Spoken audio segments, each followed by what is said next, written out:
Iran's nuclear scientists had enough 60% enriched uranium to build 6 weapons before the first strike landed. The intelligence community's own breakout timeline, essentially 0, not weeks, not days, 0. The people who ran those calculations didn't put them on television. They filed the reports, updated the models, and went home while the anchors told you this was posturing, used the word monitoring, the way a man describes a fire through a closed window. The Strait of Hormuz closed on March 2nd. Tankers stopped moving. Crude spiked. Most Americans don't know that grocery stores carry roughly 3 days of inventory under normal conditions. They're about to find out. What you stockpile in the next 30 days will determine what your options look like in the 30 days after that. Today, we're covering 12 categories of preparation every American family needs to address before this crisis enters its next phase, including the 2 items at the end of this list that the civilian preparedness model consistently gets backwards, with consequences that are measured not in inconvenience but in survival probability. Let's start with water, because it's where every legitimate threat assessment begins, and where most people's thinking immediately fails. The official guidance says 1 gallon per person per day. FEMA, CDC, Ready.gov, they all say it. What they don't say is that a figure assumes mild weather, low physical exertion, and functioning sanitation. Under stress, in heat, doing any kind of manual labor, that number doubles. What they also don't tell you is how fast the infrastructure that delivers your water disappears when the grid goes. After Hurricane Maria, 1 month after the storm, 1 million people in Puerto Rico still had no tap water. Puerto Rico's power grid took 328 days to fully restore, the longest blackout in American history. After Katrina, New Orleans' main treatment plant was submerged for 2 weeks. After the 2021 Texas winter storm, 14 million people lost drinking water inside of 48 hours. The grid and the water system are the same system. When one fails, the other follows, usually within hours. Minimum stored water, 2 weeks per person at 2 gallons per day. That's not paranoia, that's arithmetic. And it's the first pillar of what military planners call threat geometry awareness. Knowing that the systems you depend on are not independent systems, they are cascading dependencies, and they fall in sequence. Water is the foundation, but the infrastructure failure that follows a grid disruption doesn't stop at the tap. It reaches the grocery store within 24 hours. Research on consumer panic buying during the early days of COVID-19 documented a 734% spike in toilet paper sales by the second week of March 2020. Flour demand tripled. Yeast sold out in 72 hours. Grocery chains operate on just-in-time restocking, which is an efficiency model that works beautifully until it doesn't. 3 days of shelf inventory. That's the buffer between a functioning supply chain and empty shelves. The Strait of Hormuz carries 20% of global petroleum consumption, 20 million barrels per day. When Iran closed it on March 2nd, Brent crude spiked 10 to 13% in the first trading session. That's not an isolated commodity event. That's a price signal working its way into every product that moves on a truck, gets refrigerated, or gets manufactured. Food is the downstream consequence of oil. Your stockpile is your decoupling mechanism. The operational standard here is not the 72-hour kit FEMA advertises. The 72-hour figure assumes disaster relief arrives in 3 days. Every major disaster of the last 20 years has demolished that assumption. 2 weeks is the functional minimum. 3 months is the evidence-based standard. White rice stored in sealed Mylar bags with oxygen absorbers, 25 to 30 years. Freeze-dried foods in number 10 cans, 25 to 30 years. Hard red wheat berries, indefinite in proper storage. Honey, indefinite. Dry beans and lentils, 10 to 25 years. Canned vegetables and meat, 2 to 5 years minimum, often longer if the seal holds. The architecture of long-term food storage is not complicated. It is simply a decision that most people put off until the decision is made for them. That accounts for the metabolic baseline. But the Iran threat model doesn't operate on a single vector. And what the same analysts who map the supply chain disruption also mapped for the direct threat profile, changes the calculus for every American family within proximity of a military installation, a port, a refinery, or a major population center, which is exactly what the next item covers. Potassium iodide. Most people have heard of it. Almost no one understands when it actually works, and the window is far tighter than the packaging implies. I floods your thyroid with stable iodine, physically blocking the uptake of radioactive iodine 131, which is a primary fission product in any nuclear detonation or dirty bomb event. Here is what the FDA guidance says precisely. Most effective when taken several hours before exposure. Blocks over 90% of thyroid uptake when taken within 1 to 2 hours after inhalation of I-131. After 4 hours, effectiveness drops sharply. After 8 hours, it's largely theatrical. This is not a pill you take after you see the news report. This is a pill you take when the warning sounds, and the warning isn't always going to sound on time.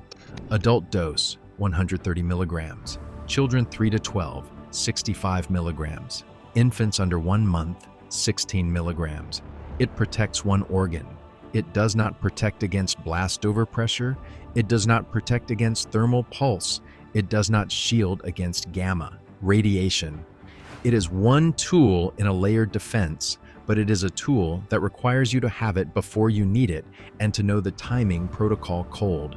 IOSAT and ThyroSafe are FDA-approved brands. Buy them. Store them with your medical kit.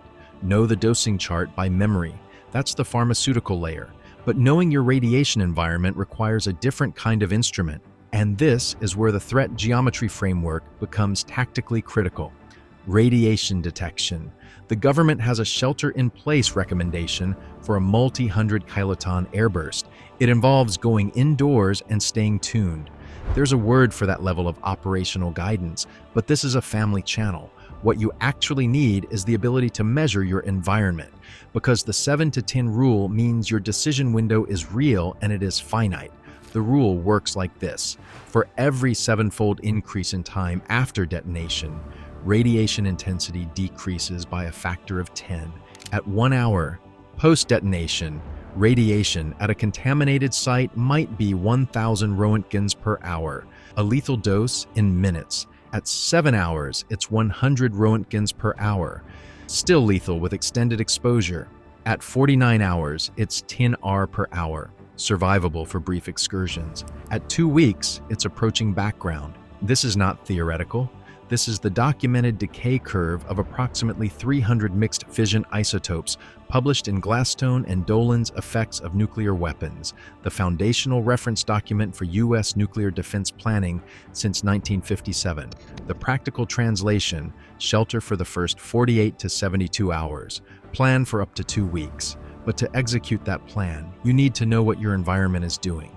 A CDV 715 Civil Defense Survey Meter, surplus, available for under $50, reads 0.1 to 500 roentgens per hour. A Radridge personal dosimeter reads your cumulative exposure. Both belong in your preparedness kit. Neither is optional if you take the threat model seriously. You've now built a picture of what the first 48 hours of a direct event looks like and what you need to navigate it.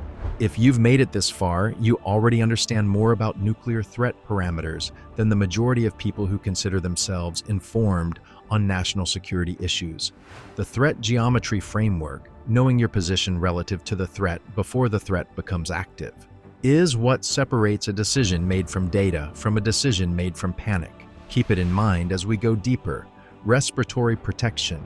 Fallout particles are not microscopic. They are fine sand, volcanic ash consistency, particles large enough that an N95 respirator, properly fitted, filters them effectively. P100 filters are superior, blocking 99.97% of airborne particles, and a half-face respirator with P100 cartridges costs under $40. The FEMA guidance about sealing. A room with plastic sheeting and duct tape is accurate and effective, but it comes with a duration limit most people overlook. A sealed room runs out of breathable air in 2 to 4 hours. The sheeting buys you time to filter incoming air or wait for dangerous conditions to pass. It is not a permanent solution. It is a bridge. The real protection factor comes from mass. 12 inches of concrete gives you a protection factor of roughly 40, meaning 1/40th of the outside radiation reaches you inside. 24 inches of concrete or 36 inches of packed earth gives you a protection factor approaching 1,000. The most expensive shelter-in-place upgrade you can make costs nothing and requires no construction. It is the decision to go to the lowest floor, to the most interior room, surrounded by the most mass. That knowledge is free. Its value is not. But surviving the initial event doesn't complete the threat picture. The secondary kill vector, the one that the mainstream analysis almost never addresses, is what happens to your body in the weeks that follow, and what you need in your medical kit to address it. Trauma first, then radiation management. The individual first aid kit is non-negotiable. A CAT Gen 7 tourniquet for uncontrolled hemorrhage, which remains the leading preventable cause of death in trauma. High-fin vent chest seals for penetrating chest wounds, applied in pairs for entry and exit. Quick clot combat gauze, Calin-impregnated hemostatic agent that stops bleeding 5 times faster than standard gauze. And an Israeli pressure bandage. This is the blast injury layer. The radiation injury layer is a different medical problem, and it unfolds over days to weeks. Radiation destroys bone marrow. Bone marrow makes white blood cells. Without white blood cells, your immune system collapses, and every bacterial infection becomes potentially fatal. The FDA approved Neupogen, filgrastim, on March 30, 2015, specifically as a medical countermeasure for acute radiation syndrome. It stimulates white blood cell production during the recovery window. Broad-spectrum antibiotics, ciprofloxacin is the standard, prevent opportunistic infections during the period of immune suppression. These are prescription items that require a conversation with a physician. Have that conversation now, not when the threat window is open and every doctor's office in your zip code has a 2-week waiting list. That accounts for your biological survival profile. But none of it matters if you can't receive warning, communicate with your family, or power any of the equipment you've built your preparedness system around. Communications are the nervous system of any survival infrastructure. The NOAA weather radio system broadcasts on 7 VHF frequencies, covers 95% of the U.S. population, and can be programmed to alarm only for your specific county using SAME encoding. Specific area message encoding, a hand crank. Emergency radio with AM, FM, and NOAA reception is the baseline. But the baseline breaks in a true grid-down scenario when broadcast infrastructure itself is compromised. Ham radio, specifically a technician class license, which requires passing a 35-question exam and a $35 FCC fee, gives you access to the VHF and UHF frequencies used by emergency nets nationwide. A Baofeng UV 5R costs under $30. It is arguably the highest value item in your kit per dollar spent. And the power question, a lithium iron phosphate solar generator in the 1,000 to 2,000 watt-hour range, paired with a 200-watt solar panel, runs LED lighting for days, keeps communication devices charged indefinitely, and operates without a fuel supply chain. Store the charge controller and any backup electronics in a galvanized steel trash can lined with cardboard and sealed with conductive tape. That's a functional Faraday cage. It doesn't look impressive, but it was good enough for the engineers who built the EMP Commission's test standards. The 2008 EMP Commission, congressional, chaired by Dr. William Graham, found that a single nuclear detonation at 400 kilometers altitude over the central United States would affect the entire contiguous grid. Recovery time without pre-positioned spare transformers, months to years. The Commission's chairman testified that the resulting casualty scenario could exceed 60% of the population. That report is publicly available. The fact that it never made cable news is not an oversight. Status check.